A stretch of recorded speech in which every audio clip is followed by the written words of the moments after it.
There's torn up pages in this book, words that tell me I'm no good, chapters that define me for so long.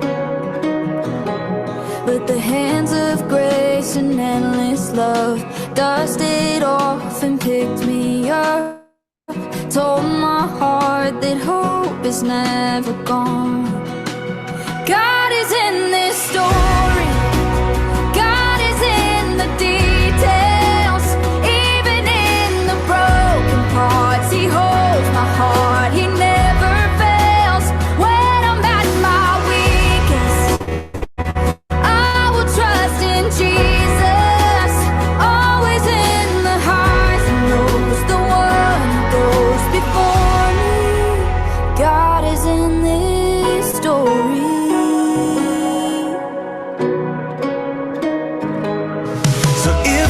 Storm you're walking through feels like it's too much, and you wonder if He even cares at all.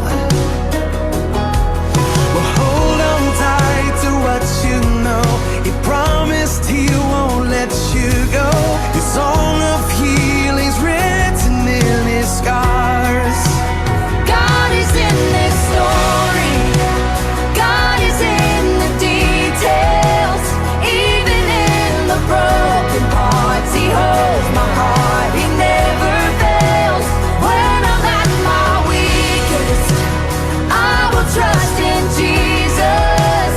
Always in the highs and lows, the one who goes before me. God is in this story. If it reads like addiction, if it reads like disease, He's the one who frees the prisoner. He's the healer of all things. If it reads like depression, if it reads broken home, He's the one who holds your sorrow. He won't leave you here alone. God is in this story. God is in the details. Even in the broken parts, He holds my heart. He never fails. When I'm at my weakest, I will trust in Jesus. Always in the highs and lows, the one who goes before me. Always in the highs and lows, the one who goes before me. God is in this story.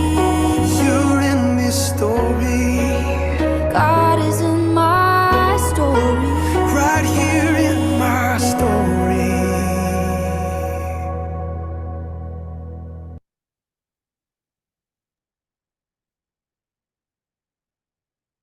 In the name of Father, Son, and Holy Spirit. Dear Lord, thank you for calling each of us here tonight.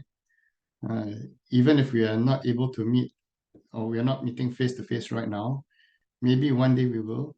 But most of all, the one who wants to meet us is you.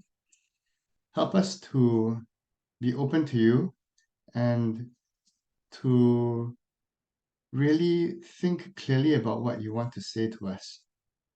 Glory be to the Father, and to the Son, and to the Holy Spirit, as it was in the beginning, is now, and ever shall be, a world without end. Amen. Hello, welcome. Yeah, my name is Mark. Yeah, and tonight, I think what I would just want to say is that we are really called by Jesus to spend time with Him. So let us focus on His Word. Let us take it in, enjoy it, chew it, and let us allow our heart and mind to really digest His words. Anyway, so I don't think you have met me before, so I'll just share something about something that happened to me recently. And recently, I was part of something that set a new record. And I love going to Johor. And if you remember, after our presidential elections, there was a record 9-hour jam to Johor, and I was part of that. So nothing great on my part, but I can tell you that I was so frustrated during that trip. And my poor wife was sitting next to me. She had to listen to me go on for 9 hours about how frustrated I was. I said, well, now why can't they change the way they do things, right? It can't be that hard to process people past immigration. Just chop, chop, stamp, and then go, right? So it's quite a brainless job. That's what I was saying to her for 9 hours. And I wanted change, right? And I think that many people want change too. On that day and on the days leading up to that, if you read the social media posts, right, you may have seen many, many passionate and emotional posts, about the presidential candidates. And when you read between the lines, actually what the people are saying, right, is that they want change, they're saying, this guy's not good. But at the heart of it, they want something to change in their life. I'm not supporting any of the candidates' position. I'm just highlighting that people want change. And even outside the realm of politics, many of us want change in our personal lives too. Some of us may not like our work or the people there. Some of us may have problems in our family or with friends. I have two teenage daughters, so I can tell you that I always wish that they would change many things about themselves, right? Some of us may be stressed about finances. Some of us may want the change in our social standing or body or fitness. That's why we go on diets and to the gym. And I think that there are very few people who say, my life is exactly as I want. Please don't change it. And I think the first question that I have is, what is the change that you desire? Change, I think, is mostly quite hard, because if it were easy, it is likely that it would have happened already. And if change hasn't really happened for us, right, in a specific area, what is the story that you tell yourself about why this change hasn't happened for you? We all tell ourselves stories. Stories like, I can't do it. I'm too weak. My situation is just too hard. You don't know how it is. Maybe we may tell ourselves the story that others are to blame. But whatever the story it is that we tell ourselves, tonight, Jesus wants to change that perspective. Tonight, we will pray with a man whose life was changed. And what we want to do is to allow Jesus to speak to us through this story. Last week, we heard about a village called Nain, right? And we heard that this village was actually quite insignificant to many people. But this week, we visit a totally different place, the city of Jericho. And in biblical times, Jericho was an oasis city. Herod built his winter palace here because of the warm climate and fresh spring water. And the Bible describes it as a city of palm trees. So it's a nice place, Um, and it largely catered to the rich and powerful of Jesus's time. So totally different from last week's village, small village. This week is a nice city, okay? And as a result, the roads leading to Jericho would have been lined with beggars. So you can imagine this pretty nice city. And the road up to it, there are people at the side of the road begging, hoping for the charity of the people traveling to and from the city. And as I prayed on the beggars, What is Jericho to them? As they sit on the roadside and they look at the city, they might have thought, I wish I was there. I wish I was one of the inhabitants of that city rather than out here on the road. if only they were the ones traveling into the city as merchants or whatever, their troubles would be gone. Do we have a Jericho? A place that we wish we were instead of where we are now? Maybe it's not a physical place. Maybe it's a state or a situation that we hope for rather than what we are living now. And on this thoroughfare to Jericho, we meet a man sitting by the road, begging. And it says that he was blind. And let us pause for a second to consider his condition before we walk past him, as many on the road probably did. This man is simply sitting there, and he's unable to do anything except receive the charity of others. He was totally dependent on others, not only for receiving money, but that others would not take away what little he had. Because imagine if he's blind, people can actually steal from him, right? And what is life like for this guy? Time is just ticking away, no hope for the future. And the only hope really is the clink of a coin that someone might toss to him. And perhaps sometimes, maybe our lives are not so miserable. We are quite fortunate here. But perhaps we feel like this, that life is passing us by, that we are just bystanders, right? And we hope that the situation could be better, but we rely on others to make it better. The other perspective to have is, do we know of specific people who have this feeling, this experience on a daily basis? Maybe it's a colleague, a friend, or an acquaintance. And when one is down in a particular way, sometimes it is almost impossible to see any light, right? Any way forward. Sometimes I think most of us have gone through that at some point. And so we just sit there like the beggar, hoping for something.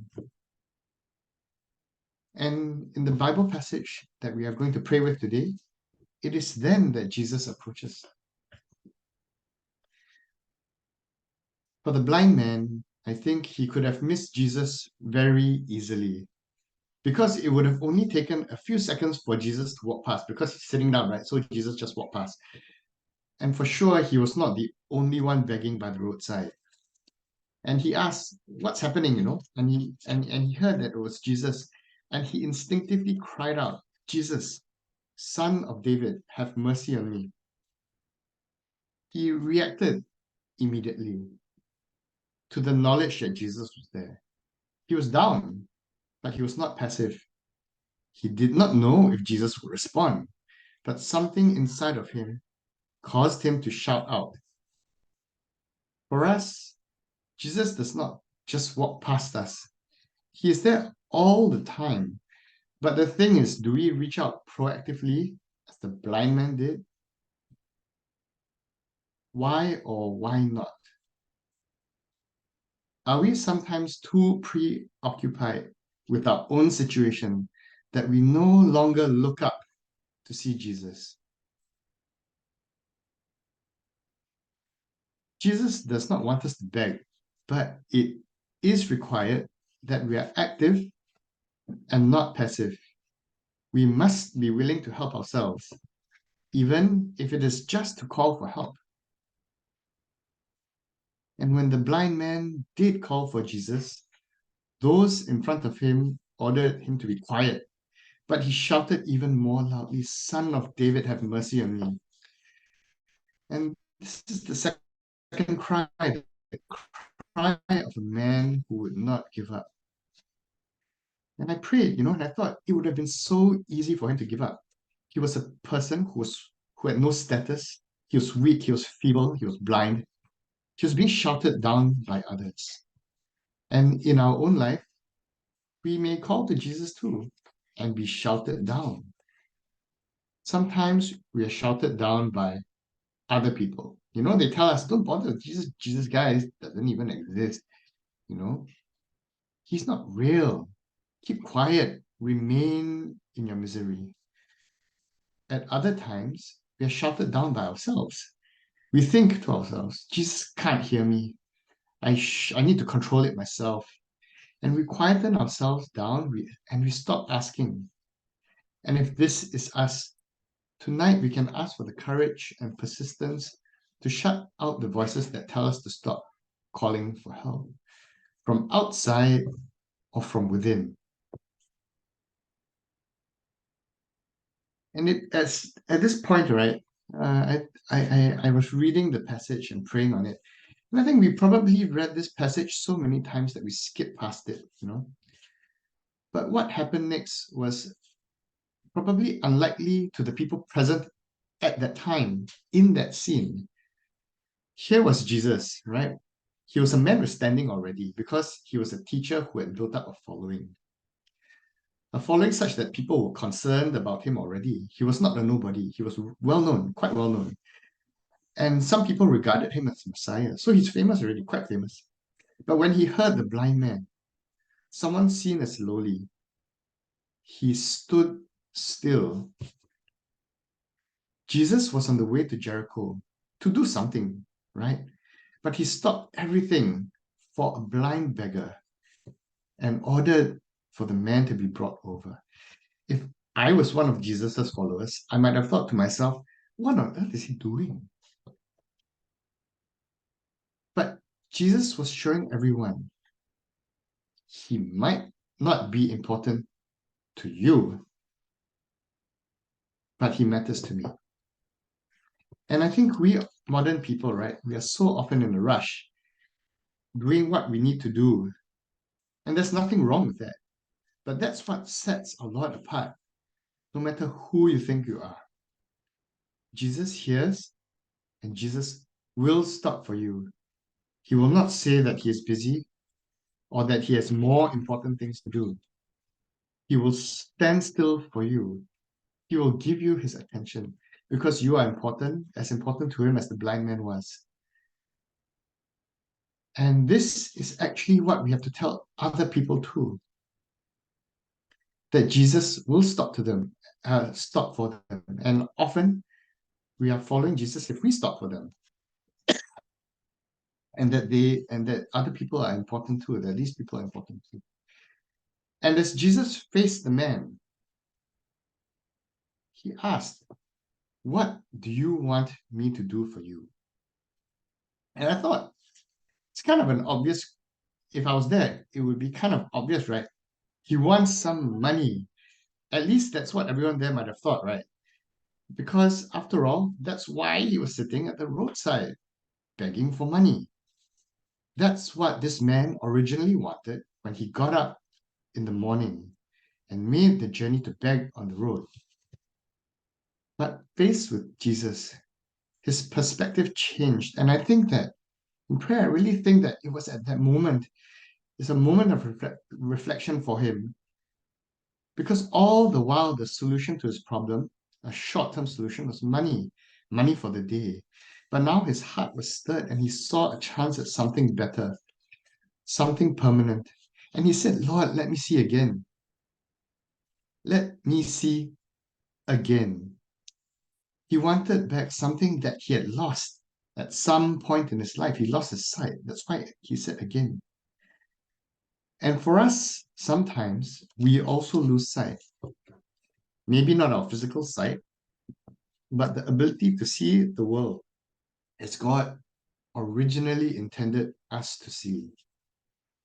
We may have lost sight of our love for our family. Maybe family life has become a chore. We may have lost sight of how beautiful life is. It may have become particularly stressful. It could be anything. So many things that we lose sight of. And today, what is it that you want to see again? What sight did you once have that you want to reclaim? And Jesus said to the man, receive your sight. Your faith has saved you. And Jesus says that to us too. Receive your sight. The man regained his sight immediately and he followed Jesus. And as I contemplated, I found this interesting because the blind man could easily have said, "Thank you so much, Jesus. Now I can see again. No one can steal from me, but I will sit down and I will continue to beg because I am still poor." But his encounter of Jesus made him see that although his old problem of monetary poverty still existed, he experienced life with renewed vigor and hope. He got up from his spot on the road and walked away from his old life with Jesus. His life was changed, not because he could see again with his eyes, but because he could see anew with his heart. For us, right, Jesus may or may not solve the problems we have, or in the way that we want, or in the time frame that we want. Our problems may still exist, just as the blind man's poverty existed. Sometimes the problems could get worse before they get better. And Jesus may not bring about the change in the way that we originally want. But the sight that he gives us brings us joy.